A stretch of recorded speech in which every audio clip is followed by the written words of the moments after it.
नमस्कार. मी प्रफुल्ल कुलकर्णी, ॲडव्होकेट आहे आणि हँडरायटिंग फिंगरप्रिंट एक्सपर्ट आहे. मागच्या वेळेसच मी तुम्हाला म्हणालो होतो की मी एक सेलिब्रिटी जे आहेत त्या सेलिब्रिटी माझ्या या किमया हस्तरेषांची या एपिसोड मध्ये घेऊन येणार आहे. आणि आज एक वेगळी सेलिब्रिटी आणि त्या सेलिब्रिटींच्या हातावरचं भविष्य काय आहे किंवा त्या सेलिब्रिटींच्या हातावरचं तिच्या आयुष्यात येणाऱ्या ज्या काही घटना घडल्या किंवा तिची काही जडणघडण आहे त्या दृष्टिकोनातून आपण पाहणार आहोत. आणि आजची सेलिब्रिटी आहे लक्ष्मी नारायण त्रिपाठी. नाही लक्षात आलं? किन्नर आखाड्याच्या महामंडलेश्वर लक्ष्मी नारायण त्रिपाठी. कदाचित तुम्हाला असं वाटेल त्या सेलिब्रिटी, येस, त्या खरोखरच सेलिब्रिटी आहेत.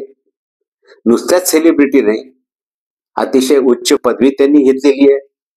आंतरराष्ट्रीय त्यांना ख्याती आहे, त्यांच्या आंतरराष्ट्रीय संस्था आहे आणि किन्नरांसाठी अतिशय तळमळीने प्रयत्न करणारे, किन्नरांना त्यांचा हक्क मिळवून देणारे अशा ह्या लक्ष्मी आहेत. तर ह्या लक्ष्मींचा जन्म त्रिपाठी नावाच्या एका ब्राह्मण कुटुंबात झाला आणि तेव्हा मुलगा झाला असं म्हणून सर्वांनी म्हटलं.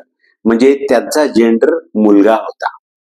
पण कालांतराने जसं जसे त्या शाळेमध्ये गेल्या आणि शाळेमध्ये गेल्यानंतर चिडवायला लागली, मुलं चिडवायला लागली. कारण की त्यांची जी काही जेंडर मधली जी काही विषमता होती, समलैंगिकतेची जी काही विषमता होती, त्याच्यामध्ये महिलेचं जास्त कारकत्व संपूर्ण शरीरात अंगविक्षेपामध्ये त्यांच्यामध्ये वयानंतर आलं. वयात आल्यानंतर हे निर्माण झालं. म्हणजे वयात आल्यानंतर त्यांचा जेंडर जो आहे तो फिमेल पद्धतीने वागायला लागला आणि हे त्यांच्या लक्षात आलं.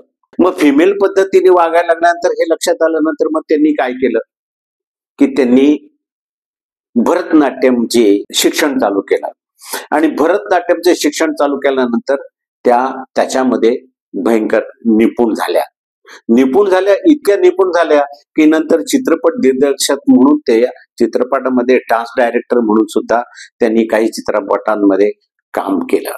आता किन्नरांचा इतका त्यांना स्वतः म्हणजे किन्नरांबद्दल आत्मीयता होती, त्यांच्याही लक्षात आलं आपण किन्नरे म्हणून. आणि मग नंतर त्यांची वेशभूषा जी होती ती पुरुषाची वेशभूषा न राहता ही स्त्रीची वेशभूषा झाली आणि ती त्यांनी कायमची जवळ ठेवली.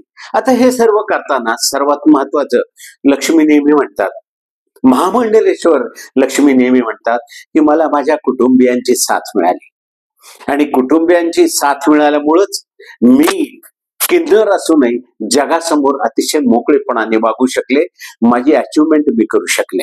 नंतर त्या आधी सुरुवातीला नर्तकी होण्याच्या आधी नर्तक केल्यानंतर त्या बारबाला होत्या. म्हणजे बार बंद झाले त्याच्यानंतर त्यांनी त्या बारबालांसाठी लढा पण दिला.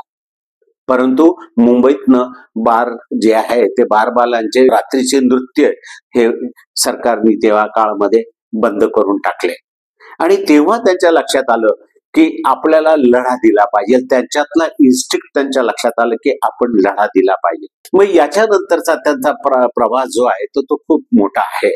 महामंडलेश्वरांचा त्यांचा प्रवास हा मोठा आहे.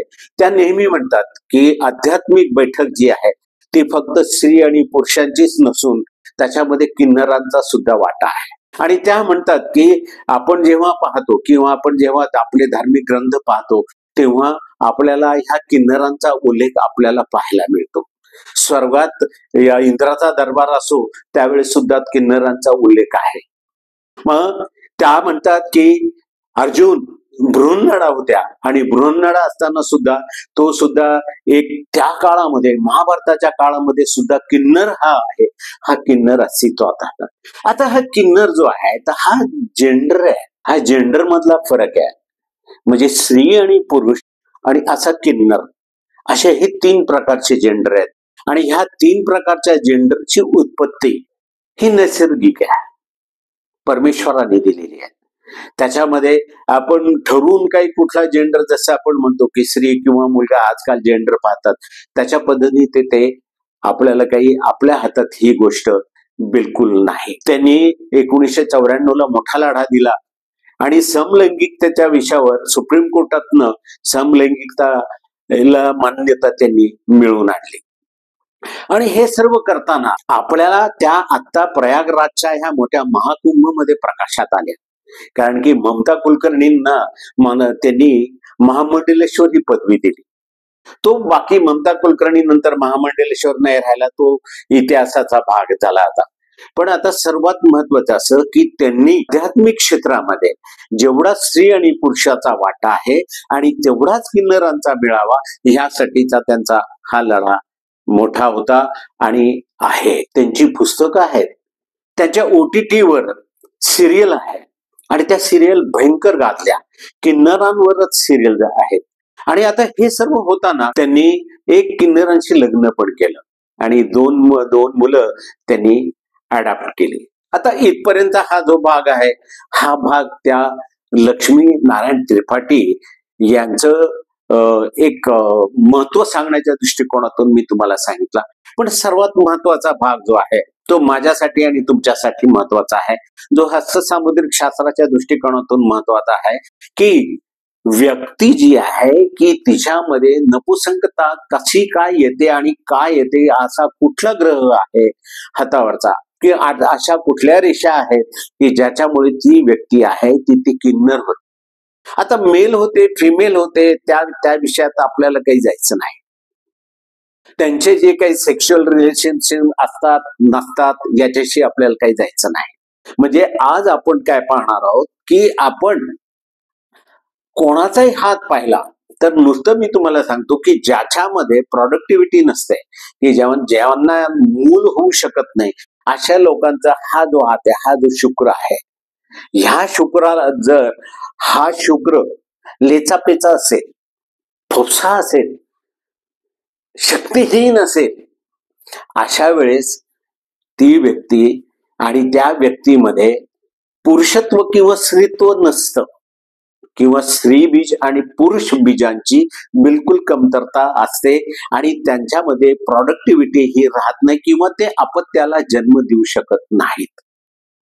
आता जेव्हा स्त्री आणि पुरुषाचा विषय आला तर तुम्ही यांच्या लक्ष्मींचा हात पहा. त्यांचे जर बोट पाहिले तर तुमच्या लक्षात येईल की ती बोट आहे, हाताची ठेवण आहे, ही स्त्री तत्वाची आहे. बोटांना टोकदार बोट आहेत. अंगठा जो आहे तो अंगठा इथे वर आहे आणि अंगठा आणि हा शुक्र जो आहे हा एकत्रित झालेला आहे आणि अंगठा शुक्र एकत्रित झालाय. नंतर अंगठ्याची बॉर्डर जी असते, ज्याच्यावर मुलगा का मुलगी म्हणून एक आमच्या शास्त्राच्या दृष्टिकोनातून खाणा खुणा असतात, त्या सुद्धा त्यांच्या हातावर नाही. आणि जेव्हा ह्या शुक्र जो आहे हा शुक्र शक्तीहीन असतो, शुक्र बलहीन असतो, तेव्हा असे लोक जे आहेत ते लोक प्रोडक्टिव्हिटी किंवा जे जन्म देऊ शकत नाही. आता सर्वात महत्वाचा अजून एक महत्वाचा एक स्त्री आणि पुरुषाचं आकर्षण असतं. मग किन्नर जे आहेत तर किन्नरांना आकर्षण नसतं का? किन्नरांनी आकर्षण असतं. कारण की हे पहा, त्यांचा हात पहा परत. आता मग तुमच्या लक्षात येईल की त्यांच्या हातावर सुद्धा विवाहाच्या रेषा आहेत. हस्तसामुद्रिक शास्त्रानुसार विवाह रेषा ज्या आहेत त्या द्विजातीय व्यक्तीच्या आकर्षणाच्या आहेत. स्त्री आणि पुरुष असेल तर एकमेकांच्या आकर्षणाच्या त्या रेषा आहेत आणि ह्या वैवाहिक विवाहाच्या रेषा सुद्धा त्यांच्या हातावर आहेत. अजून एक सर्वात महत्वाचं, मी मागच्या एपिसोडमध्ये तुम्हाला सांगितलं होतं की मी कोणाला मूल होतात की कोणाला मूल होत नाही म्हणून. ही जी काही एक हृदय रेषा आहे आणि हृदय रेषा ही शेवटी गेल्यानंतर तिला असे छान फाटे फुटले पाहिजे गोपुच्छासारखे, आणि गोपुच्छासारखे फाटे फुटल्यानंतरच त्या स्त्रीत्व किंवा स्त्री बीज किंवा पुरुष बीजांड त्या व्यक्तीत भरपूर मोठ्या प्रमाणावर असतात. आणि अशा लोकांना अपत्य होण्यासाठी कुठलीही काळजी करण्याची कारण नाही, कारण की ते अपत्य होण्याचं एक खूण आहे, म्हणजे यायची तिथी इथली खूण आहे. तर एक फक्त आता यांच्या लक्ष्मीच्या हातावरचं एक लक्षात घेतलं पाहिजे की त्यांचा हात जो आहे हा पूर्णपणे महिलेसारखा आहे. जरी ते मुलगा म्हणून जेंडर म्हणून जन्माला आले तरी नंतर हा शुक्र जो आहे हा शुक्र त्यांचा अतिशय शक्तिहीन आहे आणि त्याच्यामुळंच त्या किन्नर जमातीच्या आहेत. तर आज आपण महामंडलेश्वर लक्ष्मी यांच्या हातावरची रेषा आणि ग्रहांची आपण चर्चा केली. पुढच्या वेळेस स्त्री आणि पुरुषांचं जे काही आकर्षण असतं, काहींना खूप आकर्षण असतं, काहींना खूप कमी आकर्षण असतं, ते ज्या आकर्षणाच्या हातावरच्या रेषा कुठल्या त्याच्याबद्दल मी हातावरचे चिन्ह आणि हातावरच्या रेषा, हातावरच्या ग्रहांची तुम्हाला माहिती देणार आहे. चला तर पाहत राहा किमया हस्तरेषांचे. नमस्कार.